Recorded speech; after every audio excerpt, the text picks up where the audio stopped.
We'll check in on how local and regional health systems are fighting a surge in COVID-19 cases, fueled at least in part by the Delta variant. Plus, a cybersecurity firm has been brought in to help with a network security incident at Joplin City Hall. And we'll meet a man who's on a mission to reunite with friends from his childhood.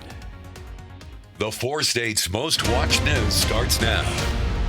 We're all concerned about the spike in the Delta virus, but to try to mislead people like we're in a crisis is totally misleading. Missouri Governor Parson works to tamp down rising concerns as Missouri becomes the nation's leader in COVID-19 caseload. This is KOAM News at 10. Data from Johns Hopkins University show that Missouri's caseload is 15.5 new cases per 100,000 people daily. Those numbers are fueled in part by the fast-spreading Delta variant. It was first recorded in Branson and now has been found in nearly every part of the state. That's sparking warnings from health officials that what's happening in our region could happen in other parts of the country. The people that are admitted to our hospital now, 97% of them are not vaccinated. The real concern is that, if we're seeing this high number of Delta variants here in Southwest Missouri, why wouldn't we see it in other parts of the state or in other parts of the nation? Health officials in Springfield say the spike in cases started around graduation season and Memorial Day weekend as people started to gather more. Missouri asked for help last week from the newly formed federal surge response teams. The first member of Missouri's surge response team arrived yesterday. It'll include an epidemiologist, research assistants, a health communications specialist, contact tracers, and others who will help with vaccination and outreach. One federal health official noted the effort could also include door-to-door vaccine promotion. Parson pushed back in a tweet. The governor said, quote, "I have directed our health department to let the federal government know that sending government employees or agents door-to-door to compel vaccination would not be an effective or a welcome strategy in Missouri." The federal government responded saying it wouldn't be government employees, but trusted messengers like doctors and faith leaders going door-to-door, and that these people are the best people to talk about vaccinations. Health officials fight a surge in COVID cases in Crawford and Cherokee counties in Kansas as the Delta variant spreads among unvaccinated people. In Crawford County, there have been 61 new cases so far this week, and there have been 5 deaths in the last 10 days. At Pittsburgh's Ascension Via Christi Hospital, 8 people are hospitalized with COVID. Hospital officials warn that unless people get vaccinated, numbers could get as bad as last fall. We need to get people vaccinated in order to prevent another surge. We don't want to go through that again, and with the vaccination rates being as low as they are, we could possibly see that surge again. Officials in Cherokee County say in the last 2 weeks, there's been a 74% increase in positive cases compared to the prior 2 weeks. Doug Hetty, pretty pleasant weather out there at the moment. Yeah, it turned out to be a pretty good evening after a very warm, teetering on hot day for us today. Temperatures back into the upper 80s, but the humidity a little bit better for us during the afternoon. Started at 69 average high. We're right about where we should be. Nothing going on here. You have to travel south to find any thunderstorms, or north. This complex is going to dive south and east kind of toward us tonight into tomorrow morning. It's really going to fall apart, but we are going to start to see our rain chances increasing just a bit. Temps right now mainly mid to upper 70s, and as we go through the overnight hours tonight, we'll drop back near 70 degrees. 78 by 10, 87 by noon. Hotter tomorrow, high temp 92. Very slight chance for an isolated thunderstorm by the time we head into the late morning, early afternoon hours. Much better chances for thunderstorms, possibly severe, by Saturday. We're going to look at that here in a bit. See you then. City of Joplin calls in a cybersecurity firm to help with what they're calling a network security incident. This is an update to a story we brought to you yesterday. The incident has left city offices without internet access. That means city services that are carried out online, like bill payments, are unavailable. 911 and the airport are not affected. In a news release sent to KOAM News, Joplin spokesperson Lynn Onstad said, We are working diligently to investigate this activity and bring our systems online as quickly as we can. We asked the city whether personal information submitted during online payments was involved. The city says it's under investigation. U.S. Senator from Oklahoma Jim Inhofe's office is requesting $4 million in federal funds to help combat illegal Oklahoma marijuana growing operations. Inhofe's chief of staff says the Republican senator has requested a direct appropriation through the U.S. Justice Department. Says the money would allow the Oklahoma Bureau of Narcotics to establish a unit to combat transnational and national drug organizations. Sheriffs and other law enforcement groups say illegal marijuana growers are setting up in rural parts of Oklahoma and funneling cannabis into the illegal drug trade. Still ahead, concerns over instability in Afghanistan as the president addresses the nearly complete U.S. troop withdrawal. And Japan's prime minister declares a state of emergency in Tokyo. We're going to tell you how that'll impact the upcoming Olympic Games. President Biden has set August 31st as the date for nearly all U.S. troops to be out of Afghanistan, even as some observers fear that country could be heading into civil war. Natalie Brand has more in tonight's Nation Watch. Saying speed is safety, President Biden announced America's military mission in Afghanistan will finish at the end of August. How many thousands more Americans' daughters and sons were you willing to risk? How long would you have them stay? The U.S.'s longest war has claimed nearly 2,500 American lives and wounded more than 20,000. The president said he's not sending another generation to Afghanistan with no reasonable expectation of achieving a different outcome. We did not go to Afghanistan to nation build. And it's the right and the responsibility of Afghan people alone to decide their future and how they want to run their country.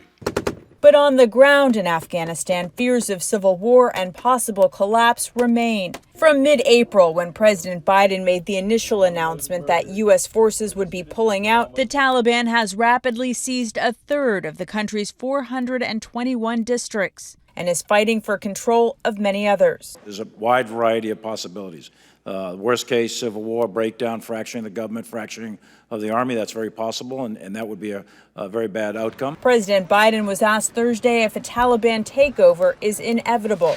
It is not, because you have the Afghan troops have 300,000 well equipped as any army in the world, and an air force. The president also said the U.S. will continue to have a diplomatic presence in the country. Several hundred troops will remain for protection of the U.S. Embassy in Kabul. Natalie Brand, CBS News, Washington. Along with the withdrawal of troops after nearly 20 years, the U.S. is still working on airlifting more than 60,000 Afghans, 18,000 interpreters and their families out of the country to protect them from Taliban reprisals. Japan's prime minister has declared a state of emergency in Tokyo, which will run throughout the Olympic Games. The Delta variant is driving a rapid spread of coronavirus infections in the capital as the July 23rd opening ceremony edges closer. Organizers have also decided to ban fans from the events. Olympic organizers say they expect more than 80% of athletes will be vaccinated before the Olympics kick off 2 weeks from tomorrow. Later, we're going to meet the Southeast Kansas kid making a name for himself in the world of cornhole. Plus, it looks like some bigger thunderstorms rolling in for the weekend. We're going to look at that coming up next. Well, it turned out to be a nice Thursday for us today. Plenty of sunshine across the region, humidity, hair lower than what we did have yesterday, which is always good, but it's still pretty sticky out there. And that humidity is going to increase again as we head into tomorrow. Great time lapse, Indigo Sky Casino and Resort. Of course, Indigo is just outside of Seneca, Missouri. All right, temperatures past couple days, they've actually been pretty consistent. We've stayed into the upper 80s yesterday, upper 80s for us today. I do think we're going to pass that 90-degree mark tomorrow and get back into lower 90s. As of right now, mid to upper 70s, case in point, Stockton at 73, Bella Vista at 79, Miami 78. We have Iola checking in at 73 degrees, and our humidity is kind of high. Dew points right around 70 degrees. When they get into the 70s in the summertime, it gets pretty muggy and sticky out there. So we're kind of in that muggy range. And I think that our dew points will go up a little bit for us tomorrow. As of right now, we have clear skies. We're looking at 7th and Range Line off toward the north and to the west. Nothing going on. Anything you see popping up on the radar, this is all just ground clutter. You have to travel south before you find any showers and thunderstorms. A few right across central Arkansas over toward Memphis. These are heading away from us. Let's go a little farther toward the east. We saw a tropical storm Elsa, which is turning up the eastern seaboard. Let's go north. Complex of showers and thunderstorms north and South Dakota. These are going to dip south and east. We're going to get the clouds from these late tonight into tomorrow morning, and a very slight chance that one of those little storms could hold together and maybe give us an isolated storm as we go into tomorrow. But you can see the clouds increase late tonight. Let's go through the morning hours into the afternoon. Partly sunny skies, hot, humid, heat in the seas approaching 100 degrees. 69 to start, 85 by noon, 92 during the afternoon, and a very slight chance that there could be 1 or 2 isolated storms. Tomorrow night, thunderstorms get going to our north. Eventually, a batch is going to make it in. Late tomorrow night into Saturday morning, scattered thunderstorms. Hit and miss storms through the day, but I think the biggest batch is actually going to move in during the evening hours. So here's 3:30 in the afternoon. Let's go into the evening. Look at this big band of showers and thunderstorms out across southeastern Kansas. These will take a southeasterly dive and push through. Most likely these are going to be strong, if not severe. If they are severe, the main threat is going to be gusty winds and also a little bit of large hail as it passes through Saturday evening. But the upper level system hangs out. It hangs out on Sunday into Monday, and because it's such a slow mover, we'll get scattered showers and thunderstorms that will rotate around it. So this is going to keep some rain chances around as we head into Sunday and Monday, but I really only think our severe threat is going to be late in the day on Saturday. 92 tomorrow, 88 Saturday, good chances for thunderstorms. I think majority of us are going to see storms sometime during the day Saturday. Scattered thunderstorms Sunday into Monday, a break Tuesday, and some pop-up storms again next Wednesday and Thursday. Now temperatures do cool off Sunday and Monday, but back into the 90s by the middle of next week. The cooler weather, at least for a little while, certainly be welcome. Looks pretty good. Thanks, Doug.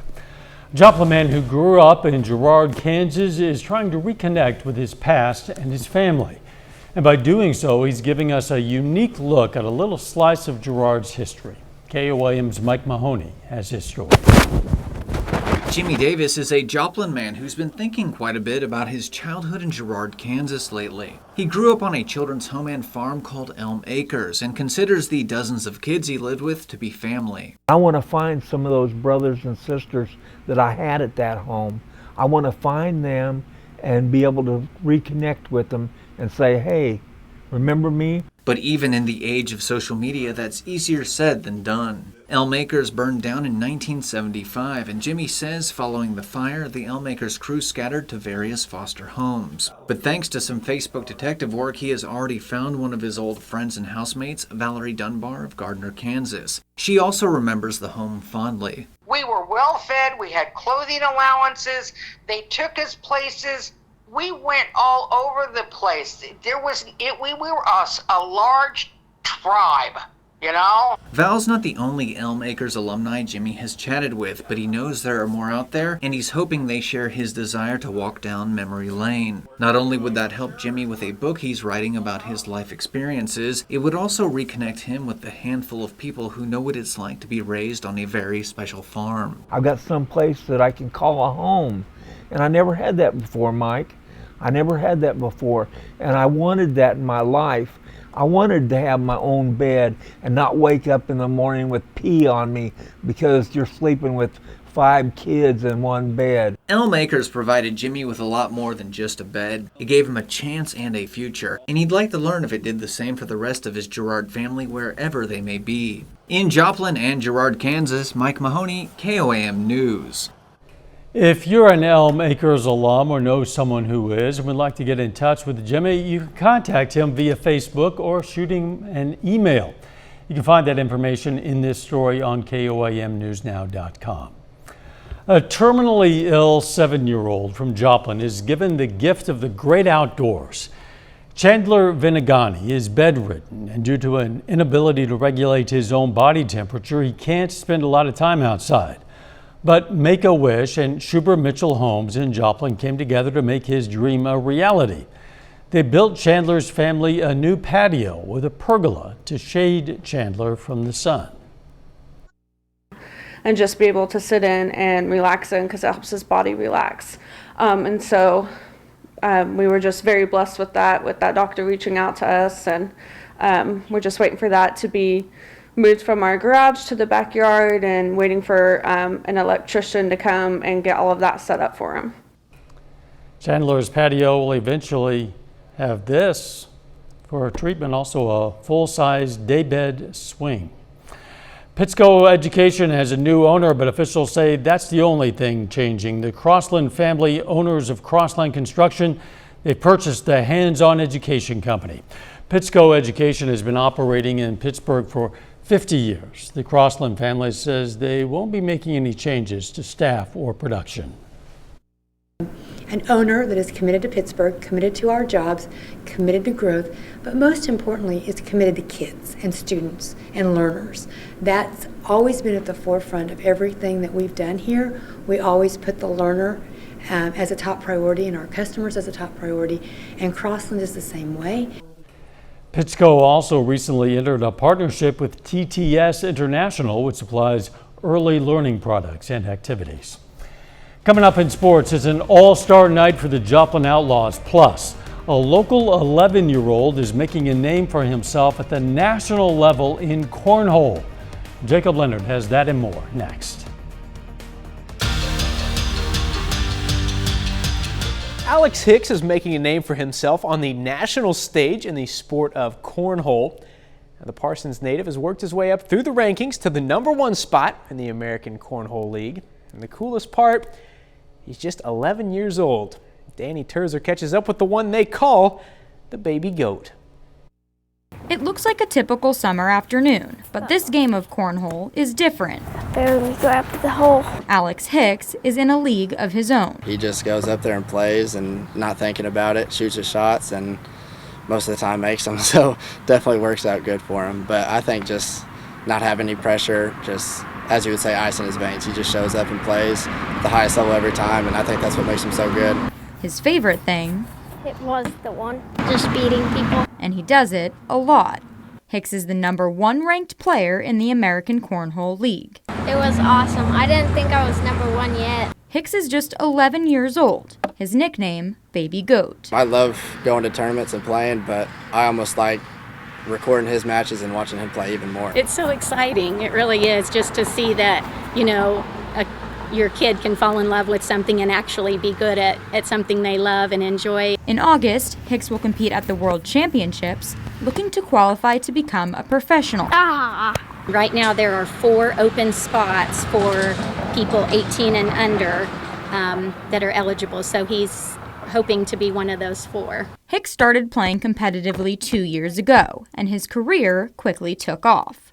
He just got so good so fast, and just now everybody wants to play with him. The hobby has turned into a passion. Lots of practice. He watches a lot of videos and listens to podcasts and just really absorbing the game in every way that he can. We'll even be in the kitchen and we hear a constant thud coming from the other room because someone's always throwing bags, if not outside, inside. In Parsons, Danny Terzer, KOAM Sports. Alex's mom says he travels to play in a couple tournaments every month in the summer. He will start 6th grade after the World Championships in August.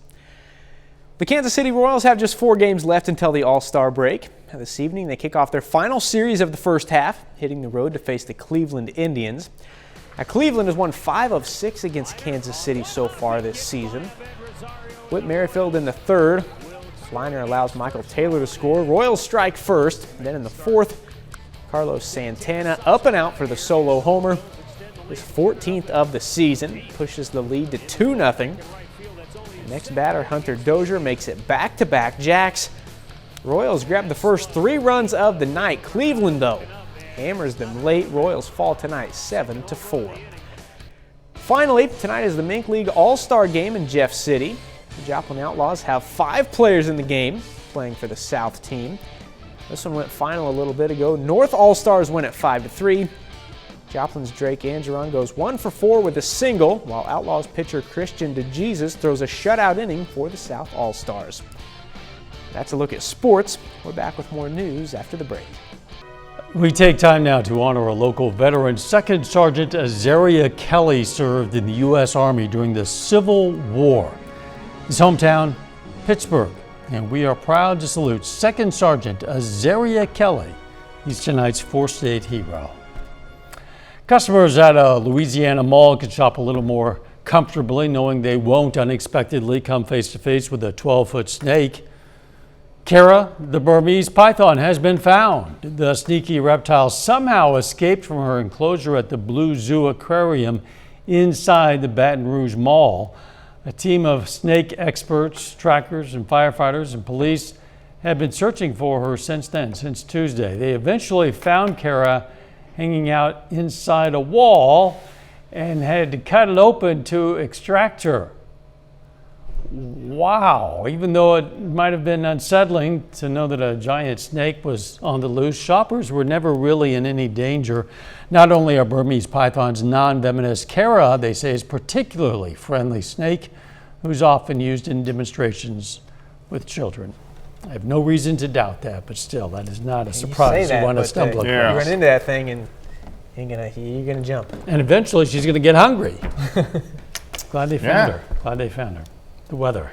Well, it looks like we're going to heat up a bit for us tomorrow. 92. The humidity is back. Thunderstorms for the weekend. Final sports note. NBA Finals. Suns beat the Bucks in Game 2. Phoenix now has a 2-0 series lead. Thanks for joining us. Don't forget our morning show, and let's make it a great tomorrow.